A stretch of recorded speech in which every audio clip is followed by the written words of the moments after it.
Мақсаты не Рамазанның? Тақуалыққа жету. Сізді 11 ай бойы ластаған нәрселерден бойыңды, рухыңды аулақ ұстауың.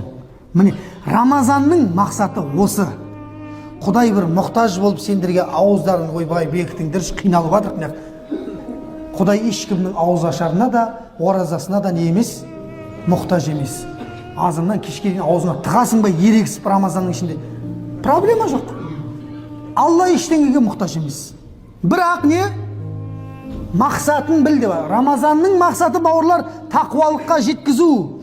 Егерде Рамазаннан кейін, Рамазанға дейін қандай болдыңыз, Рамазаннан кейін дәл сондай болатын болса, сіздің оразаңызда проблема бар дейді ғалымдар айтады.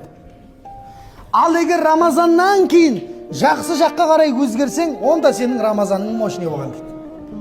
Міне, өкініш болсын деген сөзі пайғамбарымыздың.